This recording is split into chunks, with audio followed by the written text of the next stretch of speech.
Minha namorada e eu fizemos uma viagem de carro recentemente. A ida foi completamente normal.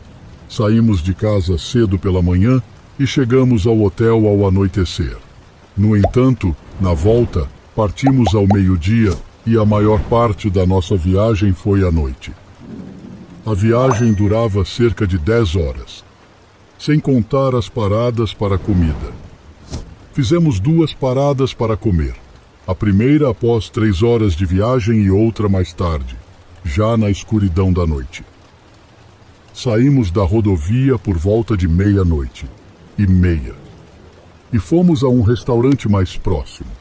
Após a refeição, voltamos para a estrada. Comi enquanto dirigia, o que desagradou minha namorada.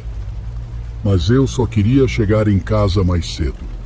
Pouco depois, começou a chover e minha namorada me obrigou a parar, pois não queria que eu comesse e dirigisse com o tempo ruim. Quando parei, começou a chover torrencialmente. Terminei de comer e, de repente, ouvimos um barulho na janela.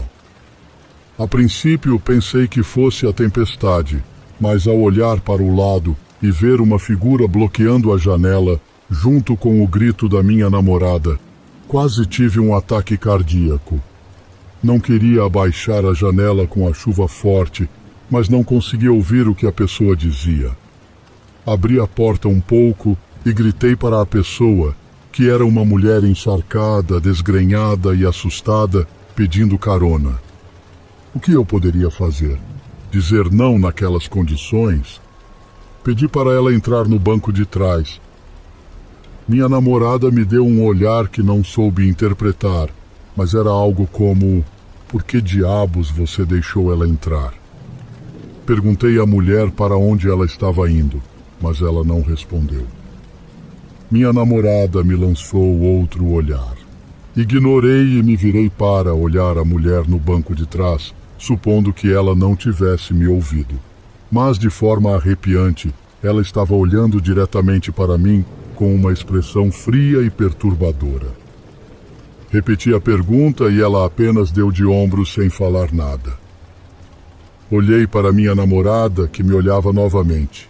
Anunciei em voz alta que deixaria a mulher na próxima cidade que cruzássemos, falando tanto para minha namorada quanto para a mulher. Voltamos para a rodovia deserta e, de repente, ouvimos um grito agudo e perturbador vindo de trás de mim. A mulher no banco de trás envolveu seus braços em torno do meu pescoço. Pisei no freio com força, lutando para respirar, quase batendo no divisor. Minha namorada, em pânico, arranhou o rosto da mulher com suas unhas compridas. Os gritos da mulher mudaram de raivosos para gritos de dor e agonia. Saí do carro e, ao ver que ela estava com as mãos pressionadas contra o rosto, abri a porta traseira, agarrei a mulher com ambas as mãos e literalmente a joguei para fora do carro na chuva. Ela começou a implorar, repetindo por favor, chorando e repetindo a palavra por favor. Ignorei seus pedidos, voltei para o carro, tranquei as portas e coloquei o carro em movimento. Ela bateu na janela, gritando novamente com gritos que lembravam os de um paciente de um manicômio. Dirigi calmamente, pois ela não representava mais uma ameaça real, pelo menos que eu soubesse. Minha namorada ligou para a polícia e avisou sobre uma mulher instável e perigosa vagando pela rodovia. Não paramos novamente e seguimos direto para casa, obviamente abalados com o incidente, mas sem querer pensar muito sobre o que aconteceu. Foi uma experiência assustadora e desconcertante, que nos deixou em alerta para o resto da viagem. A incerteza sobre quem era aquela mulher e quais eram suas verdadeiras intenções permaneceu conosco, mas ficamos aliviados por termos escapado da situação sem maiores problemas.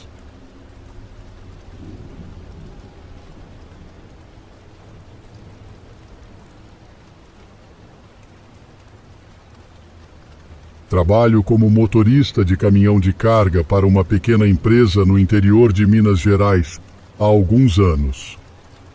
Todos os dias parecem exatamente iguais, pois estou sempre na estrada, frequentemente atravessando vários estados com pouco ou nenhum tempo de descanso. No entanto, uma viagem se destacou de maneira assustadora e perturbadora. Fui designado para entregar um trailer completo em uma cidade distante de onde eu morava, fora de Minas. Antes de partir, meu chefe me disse que eu dirigiria outro caminhão e trailer para a viagem, então fiz a troca de última hora. A viagem duraria cerca de 15 horas e meia, sem contar as paradas para descanso. Eu estava programado para partir por volta das 5 da tarde e chegar lá por volta das 9:30 da manhã. As primeiras horas foram monótonas, como sempre, até que notei algo estranho na minha primeira parada. Parei em um posto de gasolina para tomar um café e notei um Fiat Strada preto estacionado bem ao lado do meu caminhão. Achei estranho um carro estacionar na área de estacionamento de caminhões, mas não pensei muito nisso. Quando saí da loja, olhei para o carro, mas os vidros tinham uma película muito escura. Continuei meu caminho, entrei no caminhão e retomei a viagem. Algumas horas depois, o alerta de combustível baixo acendeu. Eram por volta das 3 da manhã.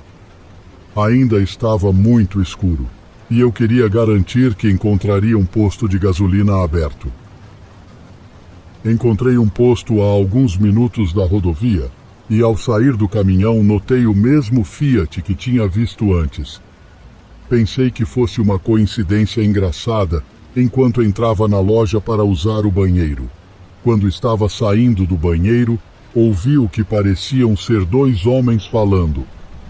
Saí e os cumprimentei com a cabeça, mas fui encarado de volta.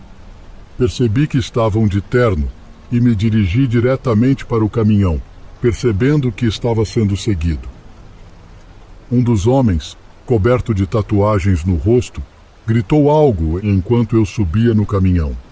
Algo parecia muito errado com esses caras. Continuei meu caminho e fui embora. Agora, ciente dessas pessoas no carro, ocasionalmente olhava no retrovisor para ver se estavam me seguindo. Como suspeitava, notei um par de faróis me seguindo a cerca de 100 metros de distância. Muitos pensamentos passaram pela minha cabeça, e eu me perguntava por que estava sendo seguido. Pensei que seria uma boa ideia notificar meu chefe depois de tentar me convencer de que não era nada demais e que era apenas uma coincidência. Mas tinha um pressentimento estranho de que algo estava errado. Não surpreendentemente, ele não atendeu, o que não me surpreendeu, considerando que eram 6 da manhã e ele provavelmente ainda estaria dormindo. Continuei minha viagem, constantemente olhando para trás, mas só via o mesmo par de faróis me seguindo à mesma distância. Isso continuou por mais algumas horas, enquanto eu me aproximava do meu destino final para entregar. Mas a situação começou a piorar. O carro que me seguia de repente alcançou meu para-choque traseiro, começou a me seguir de perto e a buzinar. Isso continuou por uns 10 minutos, enquanto eu me dizia para não parar ou diminuir a velocidade, não importa o que acontecesse. Todo esse tempo, eu pensava em soluções viáveis para resolver esse problema estranho. Não queria envolver a polícia, pois meu chefe era muito rigoroso com nossos horários de entrega e eficiência, e você nunca sabe quanto tempo pode demorar quando está lidando com a polícia. Decidi que a melhor opção seria dirigir até o destino original e resolver o que quer que estivesse acontecendo com as pessoas no carro atrás de mim assim que chegasse lá. Quando cheguei, não fiquei surpreso ao ver o Fiat me seguindo. Me dirigi ao meu local de descarregamento até que o carro acelerou e manobrou na minha frente, me cortando e me forçando a parar. o medo realmente começou a me invadir. As 4 portas do Fiat se abriram simultaneamente e 4 homens de terno saíram do veículo, carregando armas automáticas. Não podia acreditar no que estava vendo. Fui ordenado a sair do caminhão e a me ajoelhar enquanto assistia os homens revistarem o trailer. Estava confuso e com tantos pensamentos passando pela minha cabeça de uma vez só. Pensei na minha família e se eu voltaria a vê-los. Tudo parecia um borrão enquanto eu continuava ajoelhado no pavimento, congelado, ouvindo e observando os homens falando. Várias palavras raivosas foram gritadas para o homem com tatuagens no rosto, que respondeu em um tom muito semelhante. Por alguma razão estranha, os 4 voltaram para o Fiat e saíram em alta velocidade, me deixando ajoelhado no concreto. Nesse ponto, obviamente, chamei a polícia e expliquei tudo o que tinha acabado de acontecer. Isso desencadeou uma grande investigação sobre quem eram esses homens armados e perigosos e por que fizeram isso. Meses se passaram em pura confusão até eu receber uma ligação de um dos detetives do caso. Ele me disse que os homens que me seguiram trabalhavam para um cartel de drogas e tinham ouvido que eu seria o motorista que estaria dirigindo um de seus caminhões cheios de heroína, responsáveis por contrabandear a droga pelo país. Quando entraram no meu trailer, perceberam que tinham o caminhão errado e fugiram, pois já haviam sido vistos nas câmeras no local de entrega e também por vários trabalhadores do prédio. O plano deles provavelmente era me assaltar assim que eu chegasse ao local de entrega e depois me matar, para não deixar testemunhas do assalto. Ainda trabalho no mesmo emprego e para a mesma empresa, mas estaria mentindo se dissesse que essa situação não me vem à mente toda vez que dirijo. Realmente tive sorte de ter sido trocado para dirigir o outro caminhão nesta viagem em vez do deles. Se fosse o deles, provavelmente não estaria aqui para contar esta história.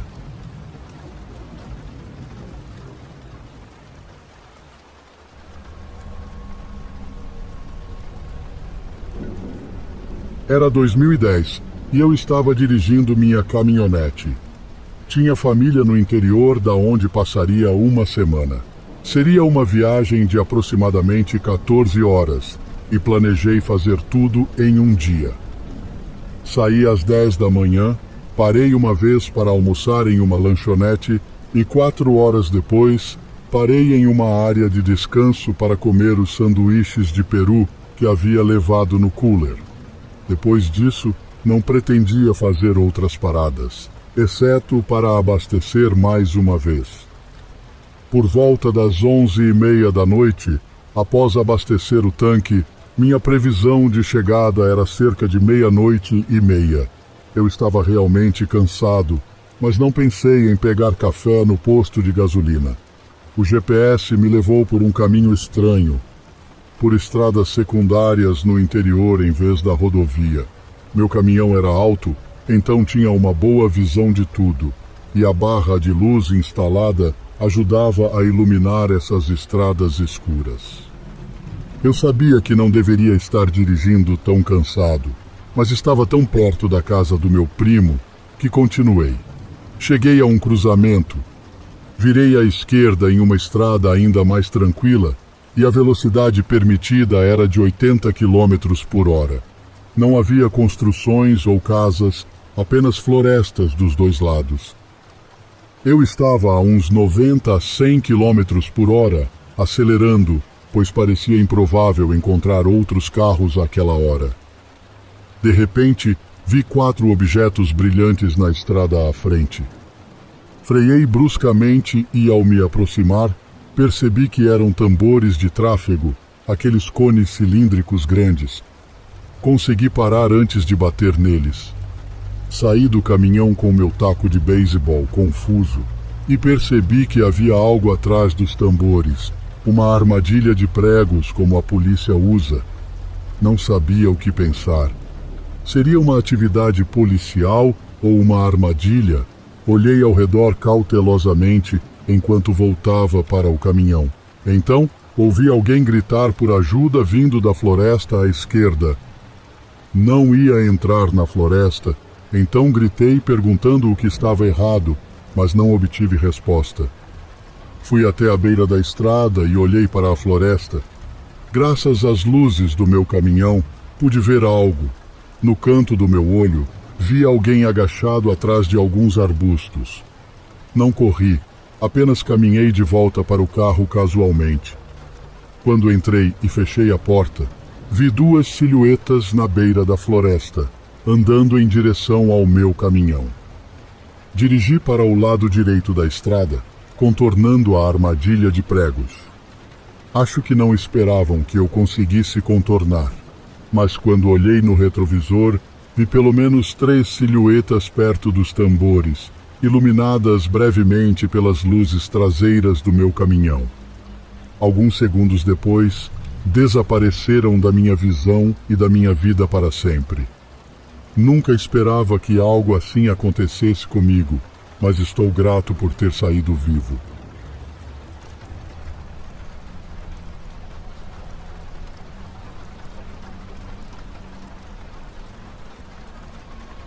Há alguns anos, minha família e eu fizemos uma viagem de férias para Novo Hamburgo, no Rio Grande do Sul. Normalmente viajávamos de avião, mas desta vez decidimos dirigir e aproveitar para fazer turismo pelo caminho. Partimos na tarde de uma sexta-feira, com a esperança de chegar lá pela manhã para evitar o trânsito intenso durante o dia. Queríamos evitar paradas desnecessárias, já que isso prolongaria a viagem. 6 horas depois, todos nós estávamos inquietos e concordamos em parar no próximo posto de descanso. Ao chegar, notei que o estacionamento estava praticamente vazio, o que era esperado, já que era madrugada. No entanto, vi uma velha picape com as portas do motorista e do passageiro abertas, estacionada num canto do lote de frente para a floresta escura. O posto de descanso era simples, apenas um pequeno prédio com banheiro e algumas máquinas de venda automática. Saímos do carro e fomos usar o banheiro. O lugar cheirava mal e parecia não ter sido limpo há meses. Com nojo, saí rapidamente e esperei meus pais terminarem. Quando saí, congelei ao ver a silhueta de um homem encostado no nosso carro, fumando um cigarro.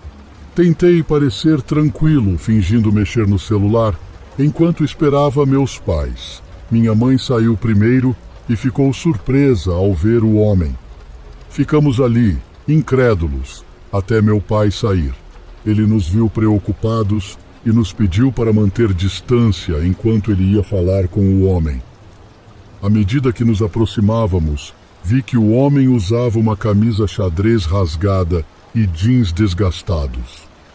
Meu pai perguntou o que ele estava fazendo e o homem respondeu, num tom assustador, que precisava de carona para a cidade, pois seu caminhão havia quebrado. Minha mãe e eu trocamos olhares, ambos pensando a mesma coisa. Meu pai disse que não tínhamos espaço e precisávamos ir embora. O tom do homem rapidamente mudou de assustador para agressivo e irritado. Ele disse que meu pai estava mentindo e ameaçou que haveria problemas se não o ajudássemos. Minha mãe e eu começamos a recuar, sentindo a situação se agravar. Meu pai nos disse para ficar dentro do prédio até ele nos chamar. Dentro do prédio, olhando pelas janelas sujas, vimos meu pai e o homem discutindo. Não conseguíamos ouvir nada, pois havia música rock tocando em um alto-falante antigo. De repente, meu pai entrou correndo, parecendo assustado, e disse que o homem tinha sacado uma faca e estava nos ameaçando de morte. Minha mãe ligou para o 190 e explicou a situação.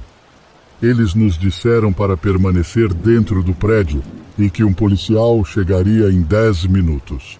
De repente, ouvimos um barulho alto vindo de um dos armários de armazenamento atrás de nós na entrada principal, seguido por um silêncio total. A assustadora insinuação de que não estávamos sozinhos no prédio nos dominou. Meu pai nos levou ao banheiro feminino, onde nos trancamos em um dos boxes no fundo, praticamente indefesos. Ali, parados e aterrorizados, esperamos a chegada da polícia. Depois do que pareceu serem 10 minutos, meu pai quis sair para ver se a polícia já tinha chegado.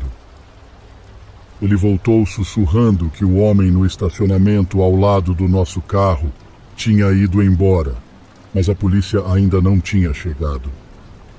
Cheios de adrenalina, corremos para o carro, entramos e saímos rapidamente do sinistro estacionamento do posto de descanso. Olhando para trás, vimos o homem de mais cedo nos observando de dentro do prédio, acompanhado por outro homem. O rápido raciocínio do meu pai provavelmente salvou nossas vidas. Quem sabe o que teria acontecido se esperássemos a polícia chegar, considerando que havia vários homens no prédio conosco.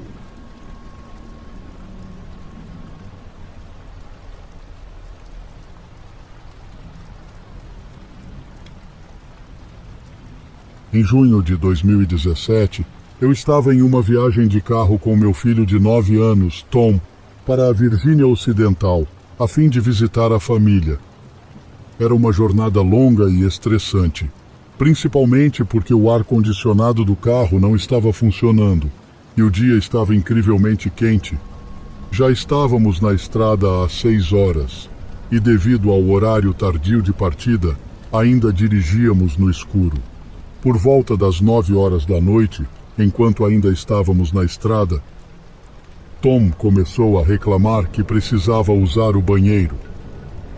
Já havia certa tensão no carro antes disso, e sua insistência gerou uma leve discussão entre nós dois, mas não quero compartilhar detalhes pessoais na internet. Finalmente, vi uma placa de área de descanso e saí da rodovia. O local tinha um prédio pequeno com 2 banheiros, algumas máquinas de venda automática e alguns bancos. Além do nosso, havia apenas uma grande picape branca estacionada. Assim que parei ao lado do prédio, Tom saiu correndo para o banheiro. Deixei o carro ligado, pois sabia que ele logo voltaria. Como mencionei, não quero entrar em detalhes pessoais sobre nossa discussão, mas parecia que não trocaríamos mais palavras. Pouco depois, a porta traseira do carro abriu e, querendo dizer algo a Tom, mas sem saber o que, apenas fiquei quieto e voltei para a estrada.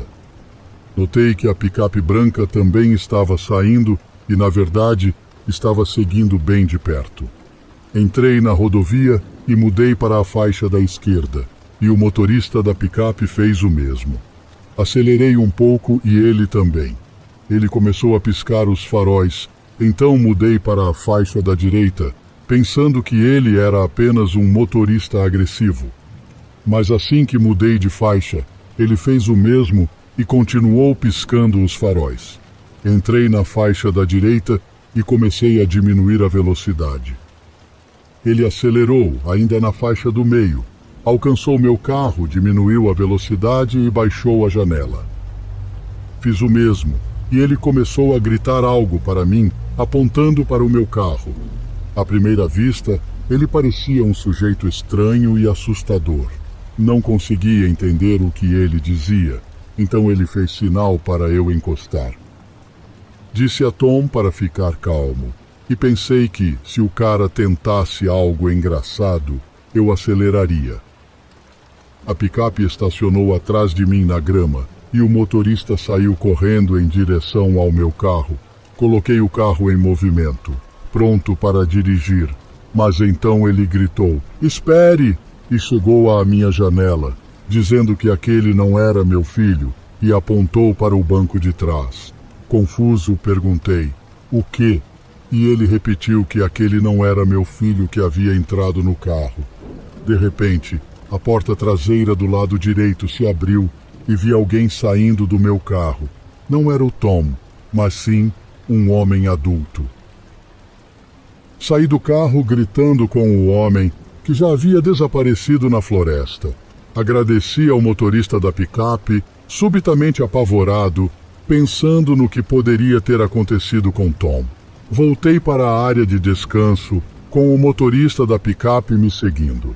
Chegamos lá em cerca de 30 segundos e encontramos Tom esperando do lado de fora do banheiro. Ele entrou no carro, confuso. Expliquei tudo a ele, quase sem fôlego, assim como fez o motorista da picape. Agradeci ao homem novamente antes dele voltar para o lugar onde estava, estacionado antes. Tom estava intrigado com o que acabara de acontecer, e eu estava tão perturbado que acabamos retomando nossa boa relação. Conversamos durante todo o resto da viagem e contamos à família sobre o incidente assim que chegamos. Nunca cheguei a ver o rosto da pessoa que entrou no meu carro, e talvez seja melhor assim, pois não sei o que ela poderia ter feito.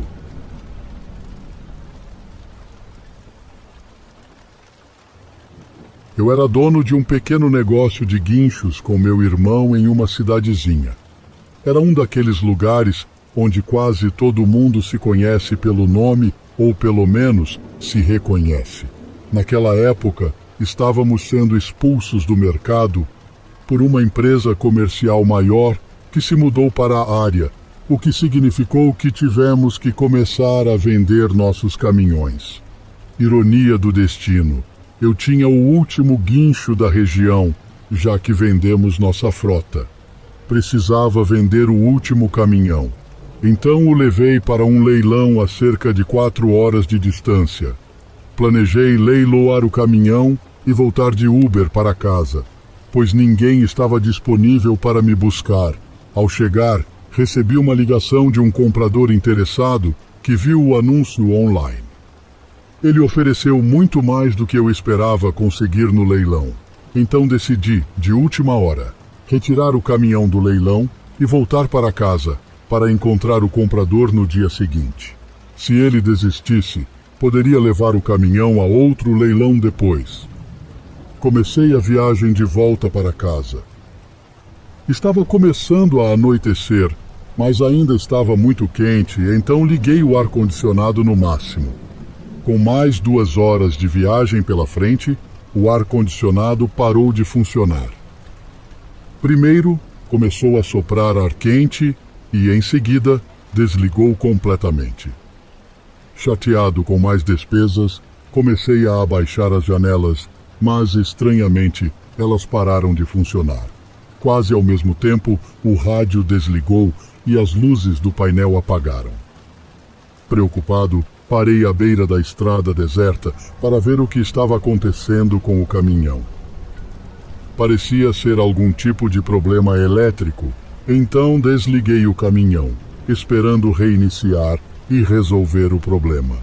Mas o caminhão não ligou.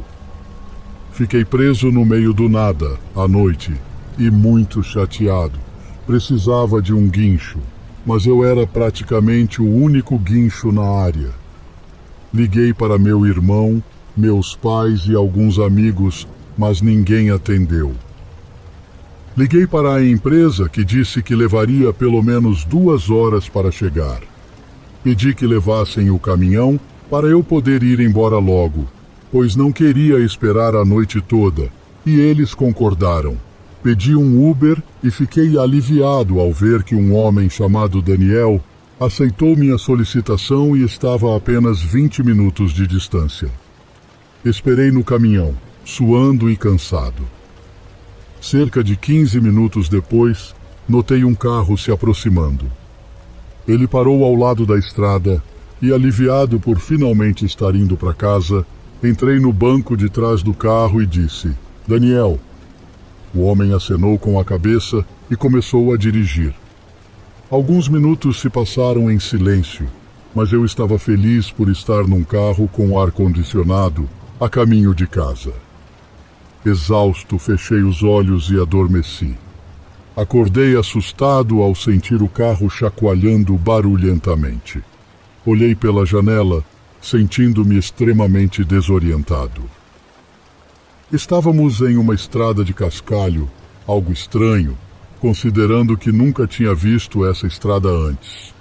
Olhei para o meu telefone para ver quanto tempo tinha dormido e fiquei chocado ao ver que quase dormi 1 hora. Estranhamente, notei que tinha 6 novas mensagens no Uber. Abri o aplicativo e senti um frio na espinha ao ler as mensagens de Daniel perguntando onde eu estava. Sem querer demonstrar pânico, mandei mensagem para meu irmão e meus pais num grupo de chat explicando a situação. Não sabia se deveria ficar quieto ou falar com o motorista misterioso. Meu irmão finalmente respondeu, obviamente muito preocupado. Enviei minha localização para ele, que disse que viria me procurar. Olhei minha localização e vi que estávamos indo para oeste, completamente na direção oposta da minha casa, mas perto da casa do meu irmão. Ele disse que estava a 30 minutos de distância e tinha notificado a polícia sobre a situação. O silêncio no carro estava me matando. Tínhamos estado fora da estrada principal o tempo todo desde que acordei, e eu precisava dizer algo. Com voz trêmula, perguntei ao motorista para onde estávamos indo. Ele me olhou pelo retrovisor com um sorriso assustador e não disse nada. Pedi para sair, mas ele não respondeu e continuou dirigindo. Pensei em abrir a porta para pular do carro e correr. Parecia ser a melhor opção que eu tinha. Tentei abrir a porta, mas as maçanetas não funcionavam. Ele gritou com uma voz rouca e profunda: "Pare!" O carro acelerou e virou em um caminho de terra cercado por árvores, chegando a um celeiro abandonado, como em um filme de terror. Ele estacionou o carro, saiu e começou a caminhar em direção ao celeiro. Liguei para meu irmão, aterrorizado, contando o que estava acontecendo. Ele disse que estava a 2 minutos de distância e que a polícia não estava muito atrás. Fiquei no telefone com ele a cada segundo. Cada segundo parecia uma eternidade. Vi os faróis de um carro se aproximando atrás de mim e era meu irmão, que chegou com as luzes apontadas para o celeiro e o rifle nas mãos. Ele abriu a porta do carro para me libertar e, ao sairmos, conseguimos ver o homem estranho no celeiro. Ele espiou para fora com um pano na cabeça e olhos injetados de sangue. Virou-se e desapareceu de volta para o celeiro. Entramos no carro do meu irmão e saímos, encontrando a polícia na saída. Contamos que o homem estava no celeiro com o carro estacionado do lado de fora. E eles entraram armados enquanto nós íamos preencher o relatório na delegacia.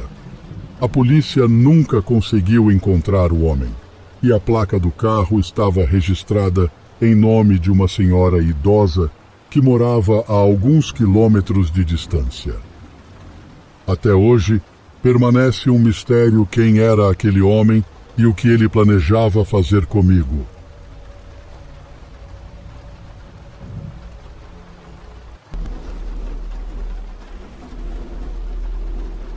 Era o verão anterior ao meu último ano na faculdade. Meu irmão mais novo, sempre interessado em assuntos militares, ganhou de aniversário um par de óculos de visão noturna e os deixou em meu apartamento. Uma noite, eu estava entediado e decidi experimentar os óculos em uma área de caminhada arborizada e reserva natural próxima.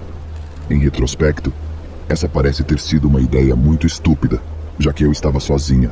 Sou mulher, mas eu era jovem e estúpida, e fiquei toda empolgada com a possibilidade de ver veados e outras criaturas da floresta em seu habitat natural noturno. Eu conhecia bem esses bosques. Meu melhor amigo e eu já havíamos feito caminhadas noturnas por lá antes e nunca havíamos encontrado ninguém. Nossa área é predominantemente rural e bastante segura, portanto, não previ nenhum problema. Estacionei na pequena área de estacionamento com pouca iluminação. Ignorei a placa Parque Fecha às 10 horas e entrei na mata, com os óculos de visão noturna na mão. Era meia-lua naquela noite. e essa era a única luz que se filtrava pela copa das árvores. Estava bem escuro, e eu não queria colocar os óculos de visão até encontrar um lugar para sentar, então iluminei meu caminho com a lanterna em meu chaveiro. Algumas vezes, pensei ter ouvido um pequeno farfalhar na floresta a uma boa distância, mas não era nada fora do comum e achei que era atividade animal, talvez o cervo que eu esperava ver. Depois de caminhar uma boa distância, encontrei um tronco caído para me sentar e coloquei os óculos. Não sei se você já usou óculos de visão noturna antes, mas o efeito é impressionante. Eles podem transformar a escuridão quase total em uma claridade como o dia. Tudo aparece em tons de verde, mas bem claro e brilhante. Por um tempo, eu me diverti muito olhando ao redor do meu ponto de vista de tronco caído. Alguns esquilos brincavam nas folhas próximas e uma grande coruja piscou seus olhos de lâmpada para mim de um galho de árvore.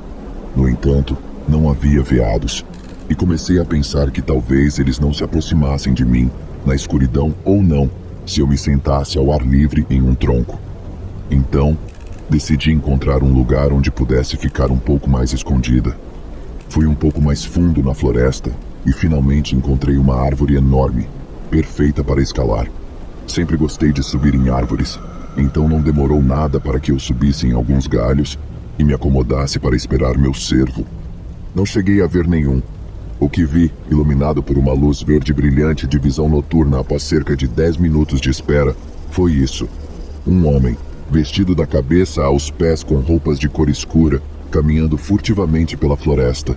Ele vinha da mesma direção que eu e estava claramente tentando se esconder, movendo-se de árvore em árvore e olhando ao redor com cuidado antes de seguir em frente novamente. Parecia muito que ele estava procurando por alguém. Demorei alguns instantes para perceber que ele estava carregando algo, e quando vi o que era, os pelos da minha nuca se arrepiaram. Ele tinha uma faca grande, e a estava segurando como se esperasse usá-la em um futuro muito próximo. Não era época de caça aos veados, e essa era uma reserva natural onde a caça de qualquer tipo era proibida. De qualquer forma, o sujeito estava sozinho e não estava vestido como um caçador. Não havia veados à vista, e pouquíssimos caçadores matam suas presas com facas. De repente, fiquei terrivelmente consciente de minha situação. Uma jovem sozinha, sem arma, no meio da floresta à noite. Estávamos nos anos 90, portanto, não havia telefones celulares e, mesmo que eu tivesse um, não me sentiria segura em usá-lo para não chamar a atenção dele. Eu não sabia como ele conseguia enxergar tão bem no escuro. Acho que seus olhos tinham acabado de se ajustar, e fiquei apavorada com a possibilidade de ele olhar para cima e me ver. Fiquei ali sentada, com medo de me mover, com medo de respirar, e o observei enquanto ele continuava seu processo metódico e furtivo de examinar a floresta em busca de quem, ou o que quer que fosse que ele estivesse perseguindo. Eu olhava ao redor, mas não conseguia ver mais ninguém, mesmo do meu ponto de vista elevado. E me ocorreu o pensamento repugnante de que ele poderia estar procurando por mim. Lembrei-me dos ruídos que ouvira na floresta quando cheguei, e então pensei um pouco mais e me lembrei de outra coisa. Um carro branco que havia seguido muito de perto atrás de mim durante a maior parte do trajeto até a reserva natural. Na época, fiquei irritada e um pouco assustada, mas quando entrei na área de estacionamento da reserva natural, o carro branco passou por mim e seguiu seu caminho, e não pensei em mais nada. Agora eu me perguntava, horrorizada, se era o motorista daquele carro, se ele tinha dado a volta e visto meu carro estacionado, sozinha no estacionamento, se ele teria vindo atrás de mim. Sentei-me, paralisada de medo, e observei o homem por um tempo que pareceu uma eternidade, mas que provavelmente foi mais meia hora ou mais. Houve um momento em que ele parou bem embaixo da minha árvore, e eu tinha certeza de que ele iria olhar para cima e me encontrar, mas não o fez. Depois de algum tempo, ele pareceu desistir de qualquer plano que tivesse em mente. Eu o ouvi dizer "dane-se", e ele começou a voltar na direção que tinha vindo, a direção da área de estacionamento. Fiquei na árvore, molhado de suor e chorando, até o sol nascer algumas horas depois. Então desci e, ainda apavorada, segurando a pequena lata de spray de pimenta em meu chaveiro, Fui o mais rápido que pude até o estacionamento. O homem tinha estado lá. Meu para-brisa tinha sido quebrado com uma pedra e alguém tinha raspado todas as laterais do carro com algo afiado. Presumivelmente, uma faca gigante que, por sorte, não foi parar em meu peito.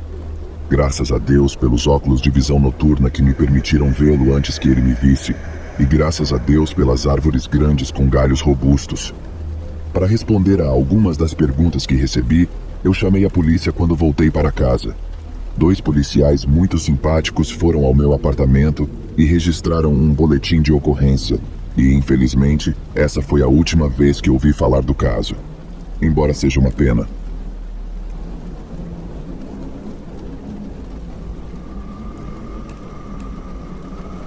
Essa é uma história verdadeira. Toda vez que a conto, ela atrai os olhares de todos na sala. Não sei ao certo por que não a contei antes, mas depois de refletir com um amigo, decidi que era hora de compartilhá-la. No verão de 2020, meus amigos, Alex e Violet, e eu decidimos sair de férias nas montanhas. A febre da cabana devido à Covid nos atingiu em cheio e estávamos desesperados para viajar.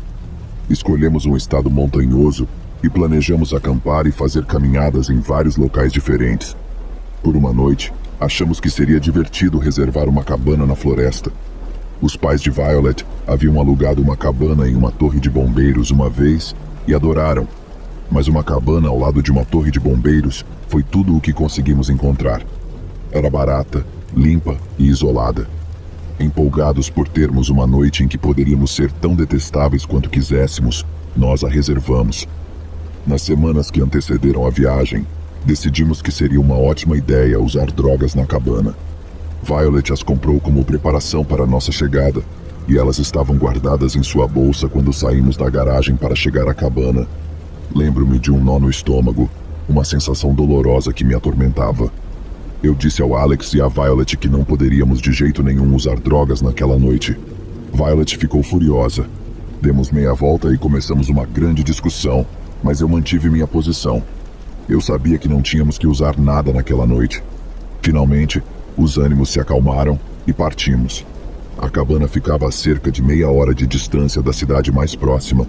Ela ficava no topo de uma montanha. Prendemos a respiração ao contornar a estrada esburacada que subia em espiral em direção ao topo. Não havia pontos de parada, nem outros locais de acampamento. Apenas uma estrada longa e sinuosa que nos levou à cabana no pico. Nós nos acomodamos e acendemos uma fogueira para nos aquecer. Quando o crepúsculo deu lugar à noite, ouvimos o barulho inconfundível de um motor na estrada e, em seguida, o clarão dos faróis. Um carro de passeio com 3 crianças chegou e nossos nervos se acalmaram. Eles sorriram, acenaram para nós, subiram na torre de bombeiros e foram embora. Ouvimos dizer que havia visitantes ocasionais na torre de bombeiros, mas eles foram os únicos que passaram por lá. Apagamos o fogo e fomos para dentro. Esquentamos alguns cachorros quentes até ficarem mornos, comemos rapidamente e nos sentamos em silêncio. Você não sabe o quanto é silencioso até estar no meio do nada. É possível ouvir cada farfalhar das folhas, o sussurro do vento em seus galhos.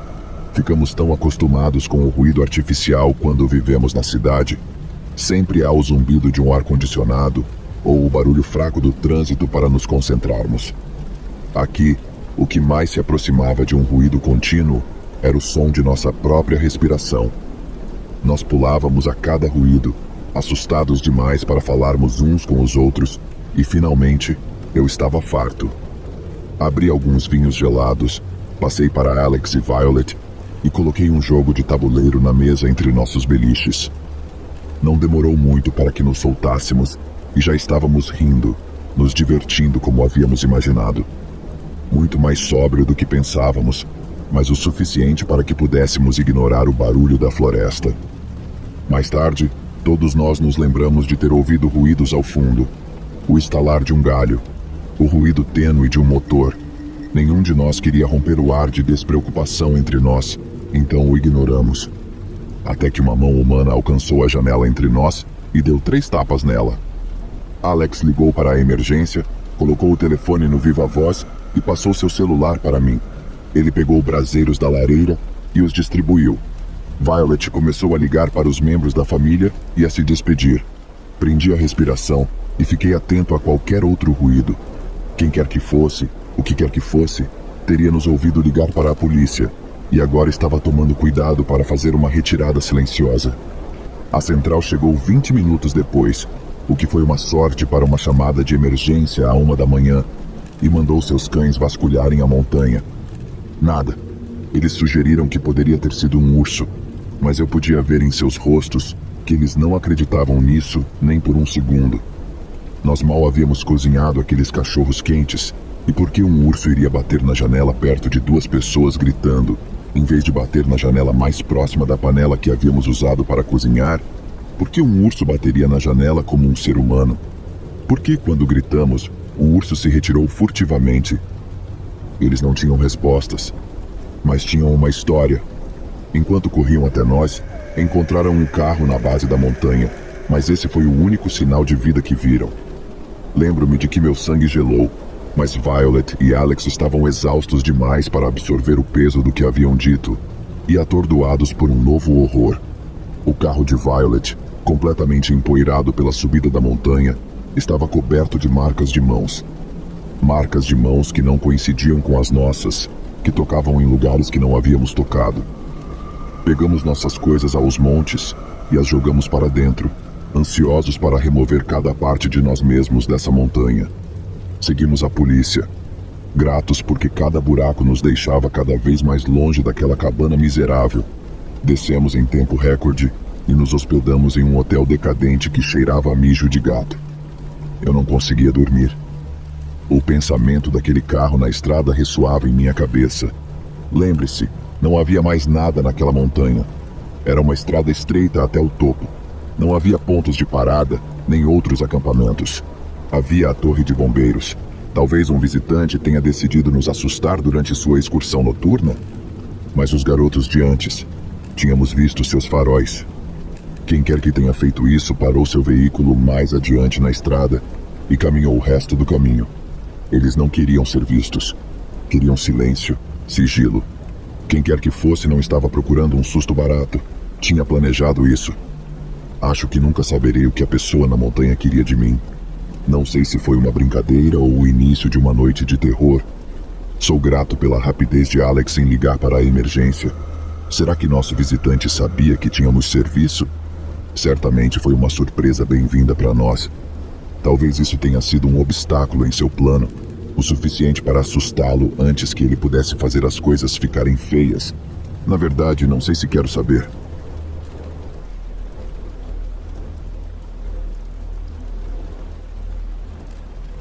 Isso aconteceu em uma viagem há alguns anos, em uma noite no meio da semana, quando o parque costuma ser mais tranquilo. Acordei e precisei usar o banheiro por volta das 2 da manhã, então saí do trailer para ir até as estações de descanso. O local era um daqueles locais de esquina, portanto, há uma trilha bem curta na parte de trás do local, atravessando a floresta antes de chegar às luzes onde fica o banheiro. Tecnicamente, é possível dar a volta pela frente, mas achei que poderia passar por ali, como costumo fazer, para economizar tempo, pois estava cansado. Quando estou passando pelo meio da trilha, ouço um leve ruído que parece estar bem ao lado do meu ouvido. Parecia uma risada. Então, aumentei um pouco o ritmo e comecei a procurar por um guaxinim ou porco-espinho ou algo assim. Eles fazem barulhos estranhos, mas não consegui ver nada nem ouvir nenhum galho estalando, o que achei estranho. Tampouco havia sinal de alguém lá fora. Assim que esse último pensamento passou pela minha cabeça, juro até hoje que ouvi algo mais profundo na floresta com uma voz feminina dizendo: "Olá". Dizer que dei um pulo é dizer pouco. Corri a toda velocidade em direção às luzes, tropecei em um tronco e rasguei a perna da calça e a canela. Consegui chegar vivo aos banheiros, sentindo-me dolorido e meio estúpido. Assim que cheguei à estação de descanso, fiz o que tinha que fazer e, como bom biólogo que sou, não pensei que fosse algo não natural. Achei que devia ter ouvido mal um guaxinim ou algo assim. Eu realmente não acreditava no paranormal. Então, na pior das hipóteses, era uma pessoa de verdade. Não queria ser atacado por um esquisitão quando estivesse sozinho à noite. Então decidi pegar o caminho mais longo de volta pela estrada aberta e pular o atalho. Quando passei pela entrada da floresta, dando uma grande distância para ser sincero, novamente, só posso dizer o que ouvi, mas juro que ouvi um sussurro que dizia: volte.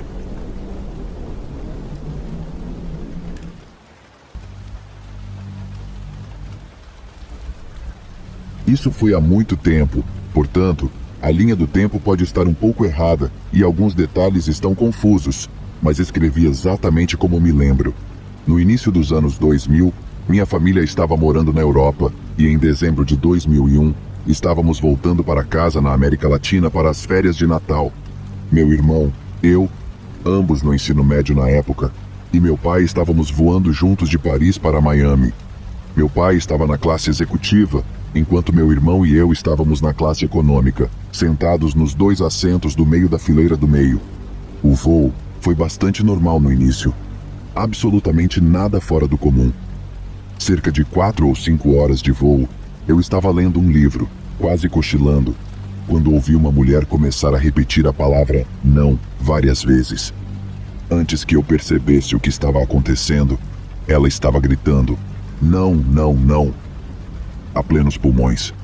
Olhei para cima e vi um comissário de bordo algumas fileiras à minha frente, à direita, curvado sobre alguém sentado no assento da janela. Meu primeiro pensamento foi que um passageiro estava tendo um ataque cardíaco ou algum problema de saúde catastrófico, mas a gritaria dela era tão perturbadora que não podia ser isso. Houve um atraso estranhamente longo nas reações das pessoas. Ninguém fez nada. Entrei em pânico e congelei em meu assento. Meu irmão, por outro lado, saltou de seu assento, pulou sobre a pessoa sentada no corredor à sua direita e correu para ver o que estava acontecendo.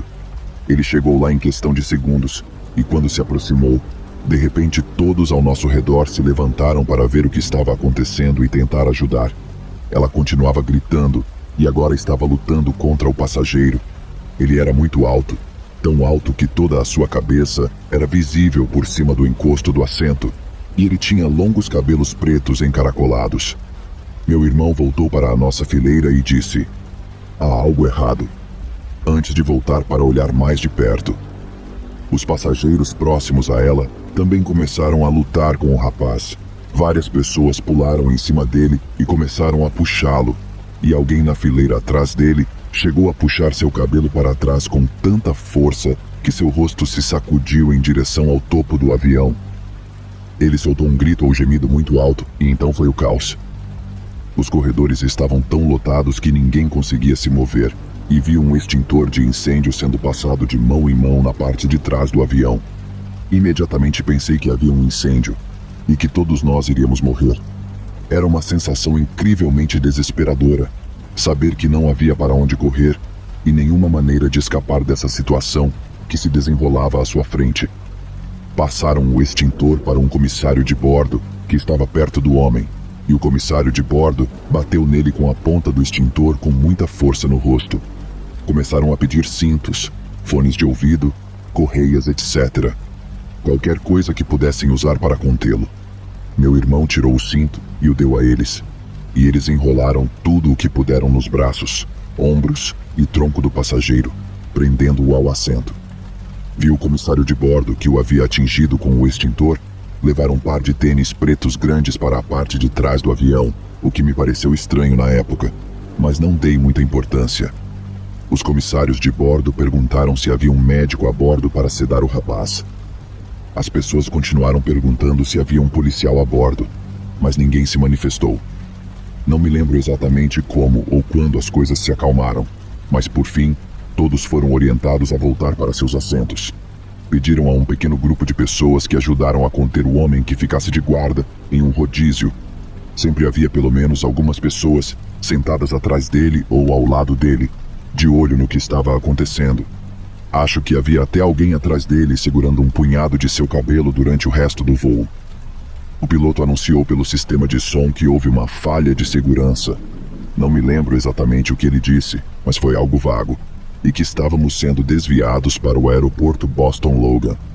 Ele disse que não sabiam se a pessoa estava trabalhando sozinha, portanto, fique de olho no seu vizinho. Estávamos no meio do Atlântico, faltando talvez mais 4 horas para aterrissar. As coisas estavam um pouco sinistras e tensas, mas, na maioria das vezes, todos eram amigáveis e estavam de muito bom humor. Ninguém sabia o que de fato havia acontecido. Não podíamos nos levantar de nossos assentos, e se precisássemos usar o banheiro, era necessário chamar um comissário de bordo para acompanhá-lo até o sanitário, onde não era permitido trancar a porta. Lembro-me de que um velho francês mal-humorado, algumas fileiras à nossa frente, ficou muito irritado depois de um tempo e continuou a se levantar sem permissão, apenas para irritar os comissários de bordo. Elas não ficaram felizes. Depois de um tempo, colocaram o filme Legalmente Loira para distrair os passageiros. Meu irmão e eu subimos para a classe executiva para falar com meu pai. Algumas horas depois, ao nos aproximarmos dos Estados Unidos, vimos jatos de combate do lado de fora das janelas, em ambos os lados do avião. O piloto anunciou que eles estavam nos escoltando até Boston. Algumas crianças ficaram muito animadas ao ver os jatos. Mais tarde, fiquei sabendo que se tratava de uma medida de segurança de último recurso para evitar que aviões sequestrados repetissem ataques no estilo do 11 de setembro. Eles deveriam nos abater em caso de uma grande ameaça. Aterrissamos e fomos orientados a permanecer sentados. Uma equipe da SWAT entrou a bordo com fuzis de assalto e toneladas de coletes à prova de balas, cortou todas as amarras do homem e o levou para fora do avião. Eu vi tudo em detalhes, pois estávamos sentados apenas alguns assentos atrás dele. Ficamos estacionados no meio da pista por um longo tempo, antes de sermos autorizados a desembarcar. Lembro-me de ter visto pedaços do cinto do meu irmão no assento do rapaz quando saímos, e pensei em levar um como lembrança, mas pensei melhor. Fomos escoltados até uma área de retirada de bagagens no aeroporto Boston Logan, cercada por uma grande cerca de metal, para nos manter em um só lugar. Ficamos lá por 3 ou 4 horas, esperando ansiosamente, e ninguém nos explicava nada. Os passageiros estavam ficando muito agitados, sacudindo as cercas de metal e gritando com os funcionários do aeroporto que aquele era um tratamento desumano. Não havia comida, não havia lugar para sentar, e as crianças estavam chorando. Dezenas de pessoas estavam tentando dormir no carrossel de bagagens. Finalmente, pediram um monte de pizzas e nos deixaram entrar em uma área de espera com cadeiras de verdade, onde cada passageiro foi interrogado pelo FBI. Eles foram surpreendentemente hostis. Acho que estavam tentando descobrir se o cara tinha algum parceiro a bordo. Em seguida, eles nos levaram até a nossa bagagem, onde os agentes de segurança examinaram minuciosamente os sapatos, as malas e as bagagens de mão de cada passageiro e revistaram todos. Finalmente, fomos autorizados a fazer uma ligação telefônica e liguei para minha mãe. O resto da família estava completamente histérica. Eles haviam assistido ao noticiário o dia todo e sabiam que um terrorista extremista islâmico havia tentado explodir nosso voo com uma bomba que ele havia contrabandeado a bordo em seu sapato. Não tínhamos a menor ideia do que realmente havia acontecido até aquele momento, pois fomos mantidos totalmente no escuro. Foi uma sensação muito estranha. Até aquele momento, meu irmão mais velho e eu tínhamos ficado bem relaxados, considerando as circunstâncias, e estávamos mais irritados com as mudanças inconvenientes em nosso itinerário de viagem do que com a experiência maluca no avião. Não tínhamos ideia de quão grave era a falha de segurança e de quão perto estávamos de ser mortos. Depois de cerca de 12 horas em Boston, fomos colocados em outro voo para casa. Meu irmão cometeu o erro de dar algumas entrevistas à CNN e a outras emissoras enquanto estávamos em Boston. Portanto, quando aterrissamos em nosso pequeno país, ele foi imediatamente cercado pela imprensa e deu várias entrevistas, apesar de estar exausto. Eu estava feliz por finalmente sentar e relaxar com minha família após a viagem mais longa e estressante da minha vida. Mais tarde, ficamos sabendo que o homem-bomba, Richard Reed, havia tentado embarcar no mesmo voo no dia anterior. Ele foi detido e interrogado pela segurança francesa devido a vários sinais de alerta. Ele não tinha bagagem e comprou uma passagem só de ida com dinheiro, o que o fez perder o voo. Eles o colocaram no voo do dia seguinte e o alojaram em um hotel um pouco distante do aeroporto, já que tudo nas proximidades estava lotado. No dia seguinte, choveu e na caminhada do hotel até o aeroporto, Seus sapatos ficaram molhados. Pode ter sido por isso que ele teve problemas para acender o pavio em seu sapato. Seu plano era acendê-lo em pleno voo. Ele esperou até que o passageiro ao seu lado fosse ao banheiro e tentou acender o sapato com fósforos. A comissária de bordo que o abordou primeiro sentiu o cheiro dos fósforos e estava andando pelo corredor à procura de um passageiro que, segundo ela, estava tentando fumar um cigarro. Ela o viu com o sapato no colo e imediatamente tentou tirá-lo dele. Eles lutaram e ele mordeu sua mão. Reed agora está cumprindo 3 penas de prisão perpétua.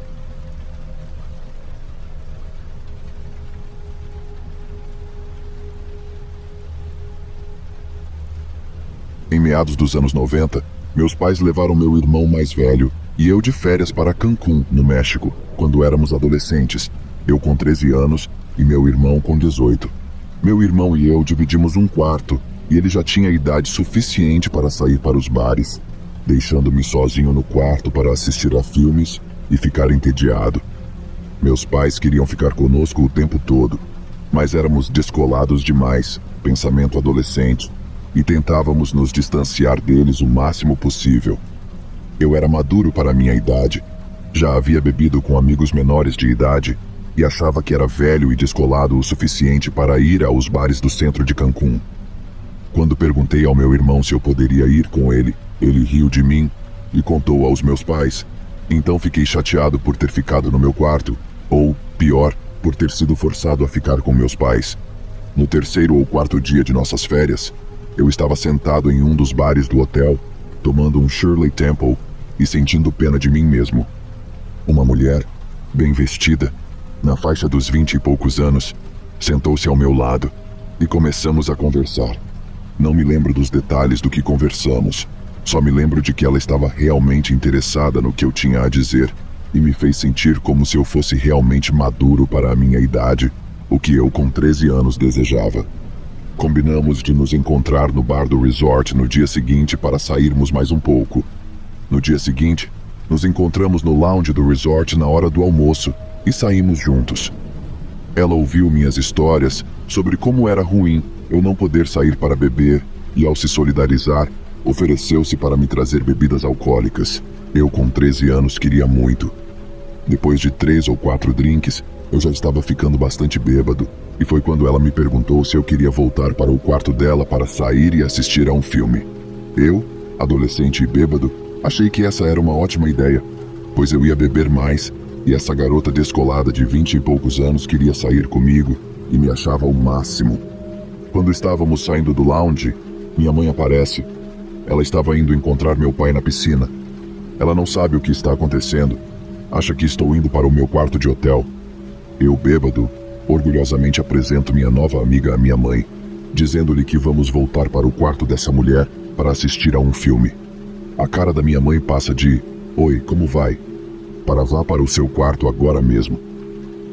Minha mãe diz à minha nova amiga que ela não tem nada que convidar um adolescente de 13 anos para ir ao seu quarto e que ela não deve falar comigo novamente. Caso contrário, ela chamará a polícia. Naquele momento, eu estava com tanta raiva da minha mãe, mas ela tinha aquele olhar de "não brinque comigo", que eu sabia que tinha de ficar calado.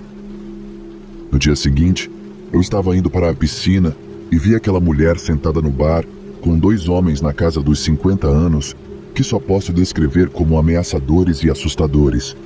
Ela apontou para mim, e um dos homens olhou para mim, enquanto o outro piscou para mim. Senti um arrepio na espinha. Eu teria sido uma vítima de sequestro, ou algo muito pior.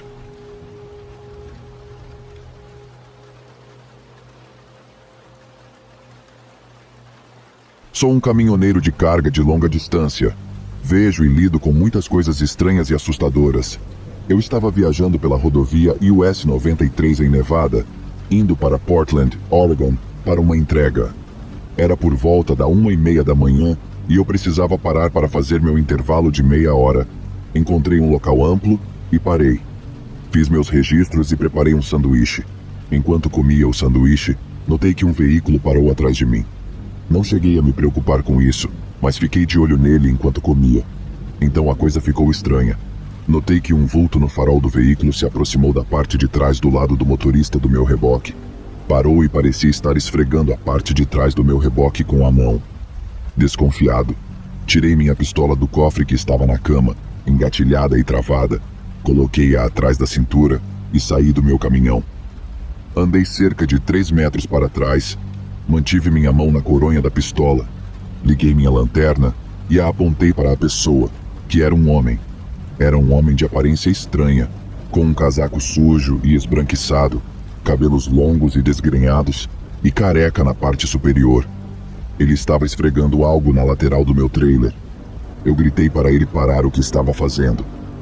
Ele olhou para mim, sorriu e, sem desviar o olhar de mim, começou a andar em minha direção.